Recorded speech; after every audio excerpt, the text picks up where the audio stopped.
Un fenol es un compuesto orgánico donde un grupo de hidroxilo menos OH está directamente unido a un anillo aromático, generalmente benceno. La estructura general es AR-OH, donde ARN representa el anillo aromático. El compuesto más simple es el fenol mismo, hidrobenceno. Seguimos con la clasificación de fenoles. La clasificación principal de los fenoles se basa en cuántos grupos de OH tiene o qué otros sustituyentes tienen unidos al anillo. Primero tenemos los fenoles simples que tienen un solo grupo de OH unido al anillo, ejemplo, fenol cresol. Segundo tenemos los bifenoles que tienen dos grupos de OH, ejemplo, resorcinol, catecol. Y por último tenemos los polifenoles que tienen 3 o más grupos de OH, ejemplo, el pirogalol. Fenoles primarios y secundarios. Debemos tener mucho cuidado con esta terminología.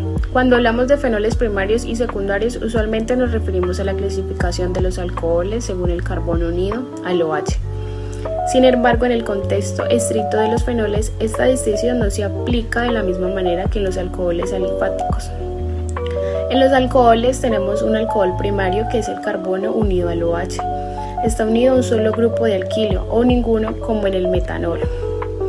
El alcohol secundario es el carbono unido al OH, que está unido a dos grupos de alquilo. Para los fenoles, como el grupo OH, siempre está directamente en el carbono del anillo aromático, que ya tiene 3 enlaces. Estructuralmente, análogos a los alcoholes terciarios en términos de sustitución en el carbono que aporta el OH. Para finalizar todo el tema de los fenoles, tenemos una conclusión muy clave, donde la clasificación del primario y secundario terciario es fundamental para los alcoholes, pero para los fenoles nos enfocamos más en la posición y cantidad de grupos de OH y otros sustituyentes en el anillo. Tenemos las siguientes preguntas sobre fenoles.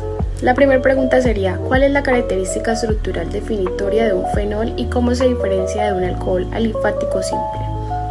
Su respuesta sería: la característica definitoria de un fenol es que el grupo de hidroxilo menos OH está unido directamente a un carbono híbrido sp2 de un anillo aromático. Se diferencia de un alcohol alifático porque en este último el OH está unido a un carbono saturado sp3. La siguiente pregunta sería: si un compuesto tiene dos grupos de hidroxilo unidos al anillo de bencénico, ¿a qué subclasificación de fenoles pertenece? Y necesito un ejemplo. Entonces su respuesta sería que pertenece a los bifenoles. Un ejemplo muy común es el resorcinol de benceno, -1 y 3 de diol. Y por último tenemos la tercera pregunta: ¿por qué la clasificación de fenoles como primarios o secundarios no se aplica de manera directa y estándar como se hace con los alcoholes?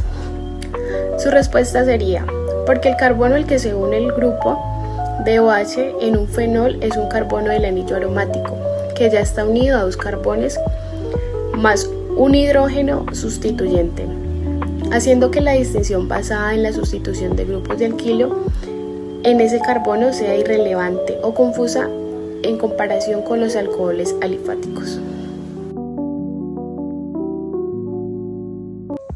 Las propiedades de se relacionan con la presencia de un grupo H, lo cual es un grupo funcional que les confiere un comportamiento similar a los del agua, como podemos ver una molécula de agua, su átomo de oxígeno y sus dos átomos de hidrógeno.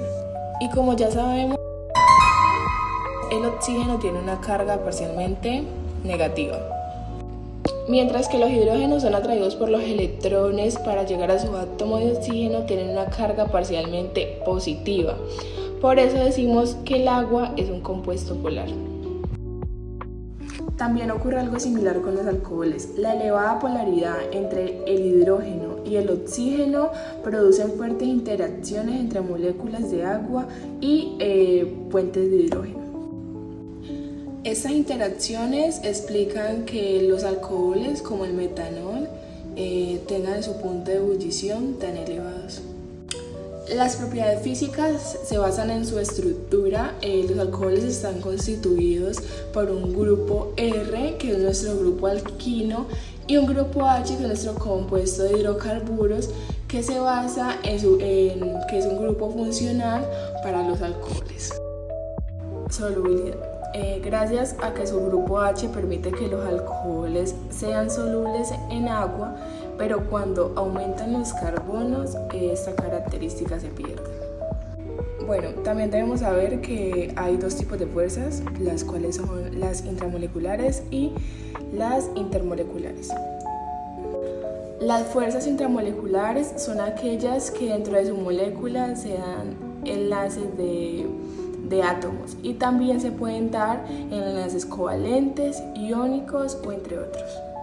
Asimismo, las fuerzas intermoleculares, entre estas tenemos los puentes de hidrógeno, que se denominan así porque están unidas por dos moléculas diferentes, y esto es porque los hidrógenos tienen una carga parcialmente positiva.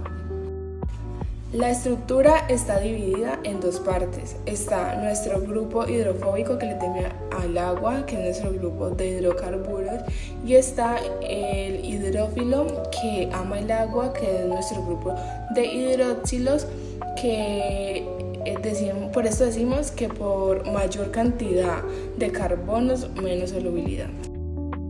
A medida que aumenta el número de carbonos en el grupo alquilo de los alcoholes, se hacen menos solubles en agua. Si hay mayor cantidad de ramificaciones, se hace más fácil su solubilidad en agua. Continuaremos con 3 ejemplos. En el ejemplo A, el alcohol de la izquierda tiene un carbono menos, lo cual lo hace más soluble.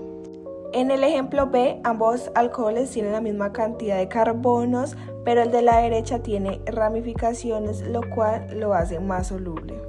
En el ejemplo C, ambos alcoholes tienen la misma cantidad de carbonos, pero el de la izquierda tiene una ramificación que lo hace más soluble. Ahora hablaremos de densidad. Aumenta con la cantidad de carbonos en su cadena y en sus ramificaciones. Esto en base a que entre más carbonos tengan, mayor es la densidad.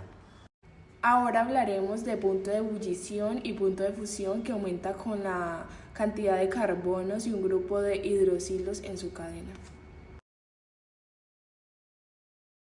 Esto es lo que le pasará a tu cuerpo si no controlas el consumo del alcohol. Tu hígado empieza a acumular grasas, lo cual afecta su capacidad para eliminar las toxinas. Según la National Institute of Alcohol, este es el primer signo de daño hepático. El primer mes, tus patrones de sueño se descontrolan. El alcohol afecta el sueño REM, dejándote cansado incluso después de dormir. Tu piel pierde brillo y elasticidad debido a la deshidratación constante que causa el alcohol. 6 meses después, tu sistema digestivo empieza a sufrir. El alcohol daña la mucosa intestinal, lo que puede llevar a problemas como la gastritis o úlceras. Después de un año, incrementa muchísimo el riesgo de otras enfermedades crónicas, como la cirrosis, la hipertensión, incluso algunos cánceres. Reducir el consumo de alcohol puede transformar tu salud. Recuerda que tu cuerpo lo agradecerá a largo plazo.